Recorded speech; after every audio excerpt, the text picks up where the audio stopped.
शहर के लोग बड़ा सयान हो गई। शहर के लोग बड़ा सयान हो गई। छाह देवे वाला दरख्त पुरान हो गई। छाह देवे वाला दरख्त पुरान हो गई। भूख बेकारी ये सब सियासी खेल है। भूख बेकारी ये सब सियासी खेल है। कुर्सी पर जे बैठल वो भगवान हो गई। गोड़ लागत नहीं हेरा से अभिनंदन मारू वालों के अपना कार्यक्रम जना के नाम हो खुटा ठोक के। नीतीश कुमार जी अचानक से जौन अपन रणनीति में परिवर्तन कैले है ओकरा पीछे कुछ कारण बा। ये चर्चा अक्सर दुआ सुनत हो कब कि नीतीश कुमार जी आखिर बिहार में कुर्सी पर कैसे टिकल रहस, कैसे उनकर कुर्सी बरकरार रहे, एकरा खातिर हमेशा जोड़ घटाव करत रहे। इस जोड़ घटाव में जब जब जरूरत महसूस भइल तब तब वो अपना हिसाब से रणनीति बनौले और यह रणनीति में भारतीय जनता पार्टी हमेशा पीछे पीछे चले खातिर मजबूर। अब भारतीय जनता पार्टी ही ना मजबूर भइल, मजबूर तो महागठबंधन के दल भी भइल, कांग्रेस भी मजबूर भइल, लालू प्रसाद भी मजबूर भइले। लेकिन वक्त के हिसाब से बहुत कुछ बदल गई। बिहार के राजनीति बदलल, नीतीश कुमार जी के स्थान बदलल। जो 1 नंबर और 2 नंबर पर चलत रहन वो 3रा नंबर पर फेंका गई। अब ई नीतीश जी के सबसे बड़ा दुख के कारण और चिंता के भी कारण रहा। लेकिन अचानक से जौन एने 1 महीना 2 महीना से जौन माहौल चल रहा बा वो माहौल में नीतीश कुमार जी के सोचे खातिर मजबूर भइल कि कुर्सी कैसे बाँची और कुर्सी बचावे खातिर उनका अपना चेयर बचावे खातिर गियर बदले के पड़ल। इ नया गियर रुआ समझ में आओ था कि का कल चाहत रहा नीतीश कुमार जी। नीतीश कुमार जी अब पूरी तरह से अपना के बदले के कोशिश करता, लेकिन ओकरा में अलग अलग पार्ट कैले बना। एक तरफ नीतीश कुमार जी के टीम में उनका अगल बगल इर्द गिर्द रहे वाला लोग के अलग अलग 2 खेमा में बांट दिहल गई बा। एगो खेमा जौन एग्रेसिव रोल निभाई और दूसरका खेमा बा जौन चुपचाप से संबंध बनावे रखे में काम करी। हालांकि यह काम से आरसीपी सिंह बहुत लंबा समय से चलत रहे, लेकिन आरसीपी सिंह अब भरोसा के काबिल ना रहे। लगातार एक बात से नीतीश कुमार के और डर भइल बा। उ डर बा कि आरसीपी सिंह जहाँ भी जाता रहन उनका संगे अच्छा खासा भीड़ जुटे लागल बा। यह भीड़ के देख करके नीतीश कुमार जी और उनका खेमा में लोग जौन बा जो नीतीश कुमार जी के गुड बुक में बा वो लोग भी परेशान बा। यह कारण हो कि नीतीश कुमार जी उपेंद्र कुशवाहा के लगातार बिहार दौरा पर भेज रहा बा। सिर्फ उपेंद्र कुशवाहा ना, रुआ देखले हो कब कि जौन वर्तमान में राष्ट्रीय अध्यक्ष बा ललन सिंह उहो लगातार परिवर्तन कर रहा बा। लेकिन एकरा में कुछ ऐसा बात केंद्रीय स्तर पर नजर आवता जना के लेकर के भारतीय जनता पार्टी भीतरे भीतरे कोप्त भइल बा। अब नीतीश कुमार जी खातिर ये मुश्किल बात बा, कारण कि नीतीश कुमार जी पर भारतीय जनता पार्टी जब कुपित हो जाई तो उनकर कुर्सी के बचाई। तेजस्वी यादव तो बचावे के तैयार नहीं खन, कारण कि नीतीश कुमार जी के कुर्सी जब दे देवे के पड़ी तेजस्वी यादव के तो वो तेजस्वी यादव के संग जइहे काहे खातिर। एकरा मतलब बा कि नीतीश कुमार जी के मजबूरी बा कि या तो वो चुनाव में जास, फिर से जनाधार लेस, जना के स्थिति अभी पैदा नहीं के भइल। ओकरा खातिर नीतीश कुमार जी के कई गो छत्र बाड़न, कई गो उनकर करीबी लोग बा जो लगातार फील्डिंग कर रहा बा।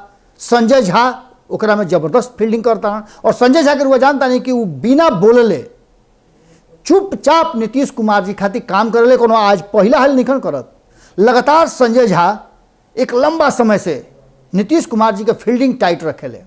पहले जब अरुण जेटली जीवित रहन तब भी संजय झा ही कड़ी रहन जौन की भारतीय जनता पार्टी अरुण जेटली और नीतीश कुमार के बीच में सामंजस्य स्थापित रखले रहत रहन।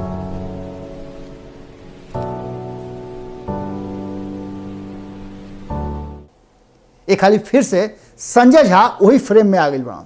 संजय झा के रुआ बेसी ना देखले होकर कि नीतीश कुमार के संगे आगे पीछे करत रहे। लेकिन नीतीश कुमार के सबसे ज्यादा भरोसेमंद आदमी हवे। कभी नीतीश कुमार इनको पर खिसियाल रहन, लेकिन वर्तमान परिस्थिति में उनकर विकल्प कोई नहीं है। ऐसे संजय झा खूब बढ़िया से रणनीति के तैयार कर रहा बड़न और नीतीश कुमार जी मजबूत कैसे हुई हैं उस बात पर पूरा ध्यान दिले बड़न। दूसरका तरफ ललन सिंह लगातार रणनीति के तैयार कर रहा बड़न। एकरा बाद एग्रेसिव टीम में रुआ देखले हो कब कि उपेंद्र कुशवाहा और उनका टीम पूरा मजबूती के साथ नीतीश कुमार के भारतीय जनता पार्टी पर कैसे प्रभाव जमल रहे एकरा प्रयास में लागल बा। चाहे वो जौन भी बात होके नीतीश कुमार जी के ले करके और नीतीश कुमार जी के प्रधानमंत्री मटेरियल होके वाला बात के लेकर के खूब मचर है। आखिर ये बात धीरे धीरे अब थोड़ पड़ता, लेकिन एजे से बात रो मत समझी। कुछ ऐसा भी बात बा जना के लेकर के नीतीश कुमार जी भारतीय जनता पार्टी से भले संबंध बेहतर रखे के कोशिश करस, लेकिन जो धीरे धीरे उसकावे वाला सुई से काम बा वो काम तो नीतीश कुमार जी करते रहे हैं। केसी त्यागी का हाल फिलहाल में बयान आई रहा, रुआ देख लो कि जातीय जनगणना वाला मुद्दा अभी चलते बा, वो ये भारतीय जनता पार्टी जनसंख्या नियंत्रण वाला बात चला रहा बा। ये सब के बीच में कहीं ना कहीं एक चीज नजर आ रहा बा कि दूसरा तरफ केसी त्यागी जौन के नीतीश कुमार के बहुत करीबी बाड़न, वो अलगे अपन दुनिया बना ले बाड़न। हाल फिलहाल में किसान आंदोलन के लेकर के लगभग 10-11 महीना से किसान आंदोलन चल रहा बा।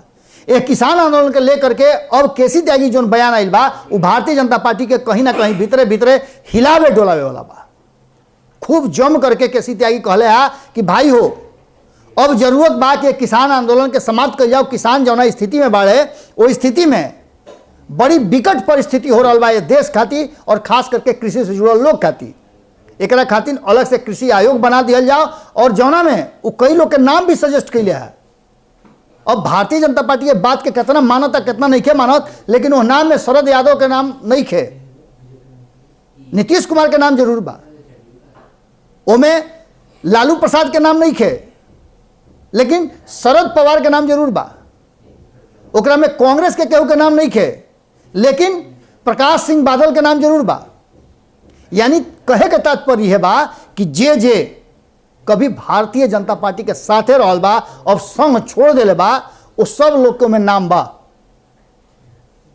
ओमे नीतीशो कुमार के नाम बा। इशारा बा कि कहीं ना कहीं केसी त्यागी जो बात कह रहा बड़े भारतीय जनता पार्टी बुझ जाओ। लेकिन भारतीय जनता पार्टी के बात पर अब तक ले रिएक्शन ना तो भारतीय जनता पार्टी का आइल बा और ना ही जदयू के तरफ से आइल बा। यही बीच में जो अब्बा जान वाला मुद्दा बा उत्तर प्रदेश में, ओकरा से अलगे डेराइल बड़े नीतीश कुमार। उनका पार्टी के तरफ से भी बयान आ गई कि ये तो भाई गलती बात बोलल जा रहा बा, केहू के जाति या धर्म के बारे में और केहू के एह तरीका के बात ना करे के चाहिए। ये खाली फिर से उत्तर प्रदेश चुनाव और 5 राज्य के जो चुनाव बा ओकरा पहले भारतीय जनता पार्टी अपन जैसे तैयारी करेला तैयारी करे रहल बा। एकरा संगे संगे जब 17 तारीख के जानता नहीं कि प्रधानमंत्री नरेंद्र मोदी के जन्मदिन हो, वो जन्मदिन के तैयारी में भारतीय जनता पार्टी अपन सब कुछ दाव पर लगावे के तैयार बा। ओकरा के अलग तरीका से मनावे के और लोग से संवाद स्थापित करे के नया प्रयास और मजबूत प्रयास चल रहा बा। कहीं ना कहीं नीतीश कुमार जी जितना अपना के ऊपर ले जाए के कोशिश करता रहा उतने वो 4 डेग नीचे उतर जाता रहा। लेकिन नीतीश कुमार जी के रणनीति बदल रहा बा। ओकरा रणनीति बदले के पीछे कारण रहा कि नीतीश कुमार जी जो लगातार योजनाबद्ध तरीका से आगे बढ़त रहन, ओकरा पर अचानक से भारतीय जनता पार्टी विराम लगा दिलस या कहल जाओ कि ब्रेक लगा दिलस। और भारतीय जनता पार्टी जब ब्रेक लगा दिलस तो सामने से नीतीश कुमार जी में इतना खूब नहीं खे कि वो अमित शाह और नरेंद्र मोदी से टसन मोल ले लेस।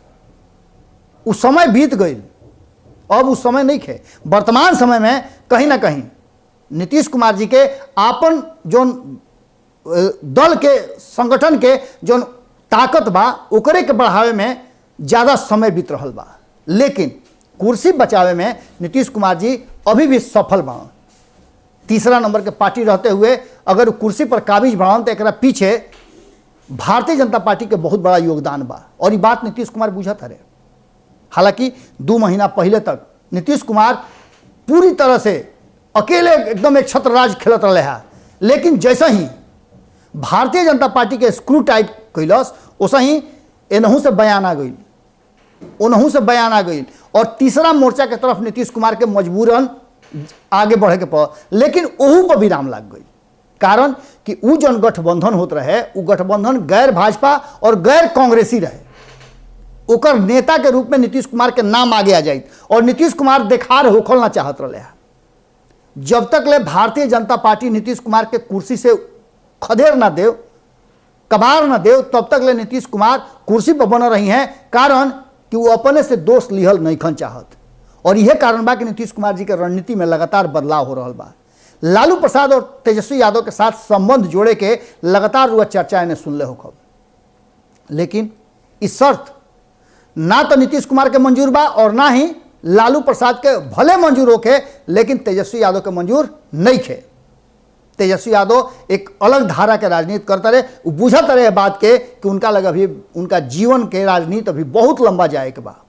ये चलते वर्तमान में कोनो ऐसा समझौता मत कर लेस कि आवे वाला समय में नीतीश कुमार लेखा उनको के कुछ विशेष नाम दे दिया, विशेष उपनाम दे करके उनको के बुलावल जाओ।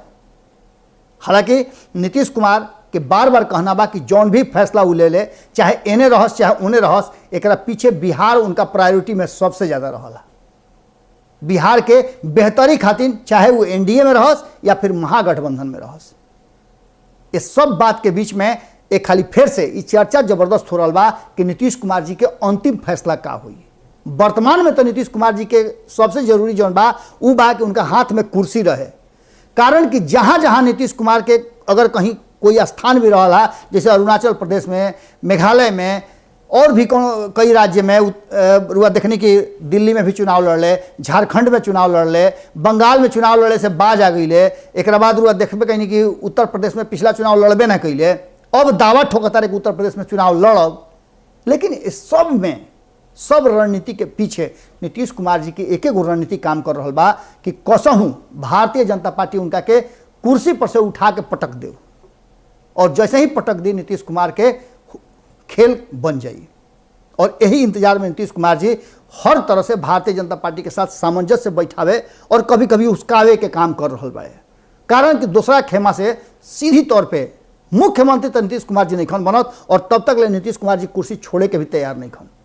हो सकेला कि 2022 के जौन चुनाव खत्म हुई ओकरा बाद नीतीश कुमार जी कुछ नया फैसला लिए, लेकिन ओकरा पहले अगर कहीं भारतीय जनता पार्टी कोई बड़ा फैसला ले लस तो खेले बदल जाइए, और नीतीश कुमार जी ओकरे इंतजार करता रहे। देखले हो कब कि जीतन राम मांझी और मुकेश सहनी धीरे धीरे नीतीश कुमार के नज़दीक आवत रहे, लेकिन अचानक से इहो लोग अपन अपन गोटी जोन बा अलगे ले आके खड़ा कर दिलस। अब इस सब बात में कहीं ना कहीं एक बात तो तय नजर आवता कि अपन कुर्सी बचावे खातिर, अपन चेयर बचावे खातिर नीतीश कुमार जी गियर बदल रहे हा, और गियर आगे के नहीं खे बैक गियर लगोले बाड़े। अब एक हनुमानो गियर हुआ कह सकीले। देखे वाला बात हुई कि बैक गियर में नीतीश कुमार जी कितना दूर तक ले जाता रहे और कितना बैलेंस बना के चलता रहे। कारण कि बैलेंस अगर तनिको गड़बड़ाइल तो नीतीश कुमार जी के कुर्सी तो बुझल की गई बा। जीतन राम मांझी कबहू झटका दे सकले, उनका जैसे ही अंदाजा हो जाई कि नीतीश कुमार जी भारतीय जनता पार्टी के संगे हैसे सट गई बड़े और उनकर कोनो वैल्यू ना रह गई। जब तक ले दोनों के बीच में टून टान होत रही तब तक ले जीतन राम मांझी सक्रिय रही हैं, नीतीश कुमार के संग हैं। जैसे ही दोनों में मेल मिलाप बढ़ल कि ये अपन गोटी अलगे लाल करे के फेरा में पड़ जी है, कारण कि तब इनकर कोनो वैल्यू ना रह जाई। और ऐसा स्थिति में नीतीश कुमार जी भी बुझाते रहे कि हमारा चेयर पर, हमारा कुर्सी पर घात हो जाई। यही चलते वो बार बार अपने गियर बदल रहा बाड़े।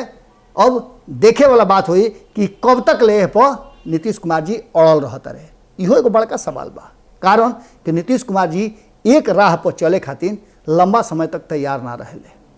रुआ देखबे कहीं कि 2005, 2010, 13, 15, 17, 19, 20 अब 21 में का हुई, 22 फैसला करी।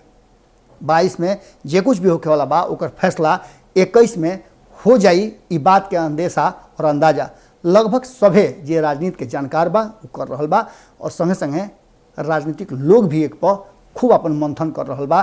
तेजस्वी यादव तो 3 महीना का अल्टीमेटम भी दिल रहन, लेकिन समय पार हो गई, अभी तक ले कुछ भइल ना। लेकिन इहो ना कह सकिले रुआ कि कुछ ना होई, ना भइल तो ना होई, ई बात कहल बड़ा जल्दीबाजी हुई। आज के यह विश्लेषण में एजे विराम देतनी। कल फिर रुआ लोग से भेंट हुई यही ठेहा पर जना के नाम हो खूटा ठोक के। तब तक ले रुआ लोग से निहोरा बा कि भारत लाइव के असही दुलार प्यार देते रही। सब है सब्सक्राइब करे वाला काम रुआ बुझाता कि सौंसे हित नाता गोतिया पट्टादार सब लोग सब्सक्राइब कर लिहल। ढेर लोग तो हमरा से भेंट कल तो कहलस कि ना हमरा तो पते ना चलल। तो आखिर वो लोग देरी काहे करता नहीं, काहे नहीं कि समझा पावत। अरे ई राउर परिवार है जी, यह परिवार में जितना बढ़ल जा उतने ज़्यादा हमनी के मजबूती से अपन बात रखब जा। और साँच खातिन तो ई काम रुआ करही के पड़ी कि परिवार के बढ़ावे के पड़ी। 10 लाख परिवार में हमनी के शामिल होकर जा रहल बन जा। एकरा में राउर साथ और संगे संगे लोग से सब्सक्राइब करवाओ बहुत जरूरी बा। घंटियों दबवा देव तो मैं खबर फ्री में मुफ्त में सेतिया में बिना दाम खर्चा के लिए मिल जाई। फिर कल भेंट हुई, गोड़ लागतनी। अगर ये वीडियो पसंद आई और वह बिहार के राजनीति और बिहारियत से सरोकार रखेनी तो सब्सक्राइब बटन दबा के चैनल के सब्सक्राइब कर ली। ओजे एगो घंटी बा, ओकरा बटन दबा देला से कुल सटीक और मारक खबर रुआ मुफ्त में मिल जाई। अगर रुआ पत्रकारिता के हमनी के नया प्रयोग में सहयोग कर चाहतानी तो ज्वाइन बटन दबा दी। पेटीएम नंबर नोट कर ली 9386816700। धन्यवाद।